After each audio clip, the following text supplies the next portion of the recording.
करनाल में आयोजित बीजेपी की विजय शंखनाद रैली के माध्यम से आज पूरे देश में बीजेपी एक बड़ा संदेश देना चाहती है, क्योंकि जिस तरह से एनडीए 400 पार का नारा दिया गया है, उसकी जो आगाज है वो हरियाणा से शुरू हुई है। हमारे साथ पार्टी की महामंत्री अर्चना गुप्ता है, उनसे बात कर लेते हैं। मैडम, अब की बार महिलाओं पर ज्यादा फोकस कर रही है बीजेपी, तो क्या लगता है कि बीजेपी से महिलाओं का जुड़ाव कितना कामयाब रहेगा इस 400 पार के नारे के लिए? देखिए, महिलाओं को मोदी जी शक्ति का स्वरूप मानते हैं और शक्ति का स्वरूप वो आज से नहीं मानते जब चुनाव घोषित हुआ है। शक्ति का स्वरूप वो तब से मानते हैं जब उन्होंने महिलाओं को चूल्हा देने की चिंता करी, जब उन्होंने महिलाओं को इज्जत घर देने की चिंता करी, जब उन्होंने महिलाओं को हर घर में नल और नल से जल देने की चिंता करी, जब उन्होंने महिलाओं को 1 रुपए में सैनिटरी पैड देने की चिंता करी,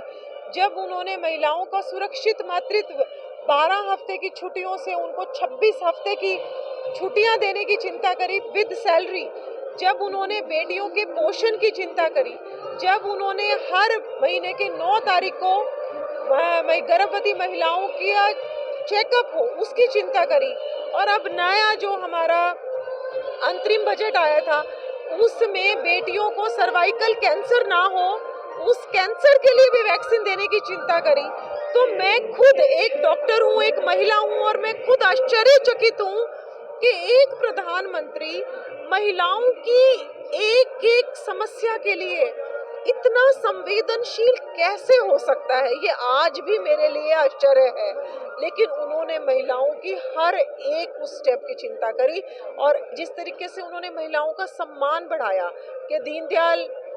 आवास योजना में जो बहनों को आवास मिल रहे हैं, प्रधानमंत्री आवास योजना में उनकी रजिस्ट्री महिलाओं के नाम पर हो, घर के बाहर तख्ती महिला के नाम से लगे, अगर हमें लोन्स देने हैं तो वो लोन महिलाओं को ज्यादा से ज्यादा मिले, stand up India, makeup India, इन सब चीजों में महिलाओं की भागीदारी कैसे हो। और जिस तरीकों से उन्होंने सेल्फ हेल्प ग्रुप की महिलाओं का एक मास मूवमेंट बना दिया पूरे के पूरे भारत में, 2 करोड़ बहनों को लखपति दीदी बना दिया उन्होंने, और 1 करोड़ बहनों को और लखपति दीदी बनाने का लक्ष्य लेकर चले हैं। और जिस तरीके से चाहे बीएसएफ हो, चाहे थल सेना थी, चाहे नभ सेना थी, चाहे वायु सेना थी, हर एक सेना में जिस तरीके से महिलाओं के लिए खुली उन्होंने एंट्री कर दी, ये सब चीजें ये दर्शाता है कि मोदी जी कितने अपनी बहन बेटियों की चिंता करते हैं। और जब मोदी ने हर भारत की बेटी की और बहन की चिंता करी, तो आज जब देने का मौका आया तो हम लोग मोदी जी को क्या दे सकते हैं? हम मोदी जी को अपना आशीर्वाद दे सकते हैं, और वो आशीर्वाद हम वोट के रूप में कमल के फूल के बटन के सामने अपना अंगूठा दबाकर मोदी को आशीर्वाद देंगे कि इस बार वो इतनी बम्पर जीत के साथ तीसरी बार भारत के प्रधानमंत्री बने, और हम एक जो विकसित भारत का संकल्प वो लेकर चले हैं, उस संकल्प को हम पूरा करें। तो इसलिए ये अर्चना जी, तमाम फील्ड की आपने बात कर दिया है, लेकिन एक फील्ड जो आपने छोड़ दिया है वो है राजनीति। राजनीति में अभी हालांकि बीजेपी की तरफ से कहा गया है कि 33% आरक्षण दिया जाएगा, लेकिन अभी देखा जाए कि प्रदेश में एकमात्र 1 सीट जो है लोकसभा की दी गई है। हालांकि आप लोग भी उम्मीद कर रहे हो कम से कम 2 या 3 तो मिले। देखिए, ये वाला भी विषय जो है आपने बिल्कुल ठीक छेड़ा है, लेकिन उसकी सबसे बड़ी जीती जागती मिसाल कि महिलाओं को राजनीति में आगे बढ़ाना, मैं आपके सामने खड़ी हूँ कि 3 प्रदेश में महामंत्री बनाने थे, तो स्पेशली ये बात करी गई कि एक महिला को भी हम महामंत्री बनाएंगे। तो ये महिलाओं को आगे लेकर जाने का, पिछली बार 2 जिले प्रदेश में 2 महिला जिलाध्यक्ष बनाई गई और उसमें से एक मैं थी, तो ये महिला सशक्तिकरण का एक प्रमाण आपके सामने है। इस बार 3 महिलाओं को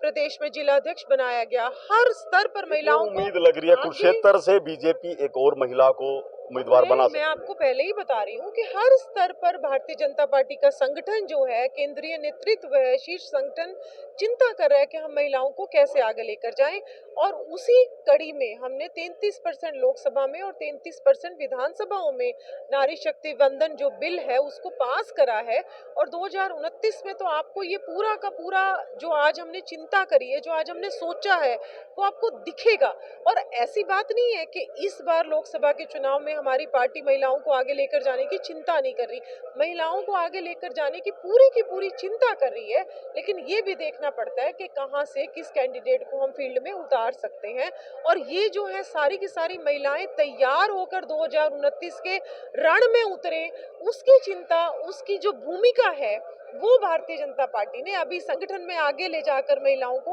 उसकी भूमिका भारतीय जनता पार्टी तैयार कर रही है। और जब 2029 का रण होगा तो आप देखेंगे कि महिलाओं को कितनी बड़ी भूमिका दी जाएगी। और इससे पहले भी मंत्रिमंडल का विस्तार होना है हरियाणा में, तो क्या अपेक्षा रखते हैं कि सरकार जो है कितनी भागीदारी देगी, क्योंकि अभी सभी मंत्री पद जो है फिलहाल खाली है, नए मंत्री बनने हैं, क्या महिलाओं को उनका हिस्सा मिलेगा? मंत्रिमंडल के विस्तार में भी देखिए पूरी की पूरी चिंता जो है हमारा संगठन महिलाओं की कर रहा है। और अगर महिलाओं की चिंता हमारे मुख्यमंत्री ना करते तो क्या 50% जो गांव की राजनीति होती है, जहां महिलाओं को घूंघट से बाहर नहीं निकलने दिया जाता, घर के बाहर कदम नहीं रखने दिया जाता, वहां पर मनोहर जी ने ये सुनिश्चित किया कि 50% महिलाएं सरपंच बनकर आए। देखिए कि जो भी कोई लड़ाई होती है ना, वो सबसे पहले ग्रास रूट लेवल से शुरू होती है। जब एक महिला सरपंच बनकर गांव से, अपने घर से बाहर कदम रखेगी तो वो धीरे धीरे लोकसभा तक भी पहुंचेगी, विधानसभा तक भी पहुंचेगी। तो इस तरीके से भारतीय बिल्कुल, ये प्रदेश महामंत्री हैं भाजपा की, जिन्होंने कहा है कि महिलाओं को आगे बढ़ाने के लिए बीजेपी निरंतर प्रयास कर रही है, चाहे वो मंत्रिमंडल में स्थान देने का बात हो या 33% रिजर्वेशन की बात हो। ऐसे में नारी शक्ति वंदन अभियान के तहत बीजेपी राजनीति में महिलाओं की हिस्सेदारी भी बढ़ा रही है और आज की इस विजय शंखनाद रैली में भी महिलाओं की भूमिका अहम रहने वाली है। करनाल से महेंद्र सिंह, इंडिया न्यूज़ हरियाणा।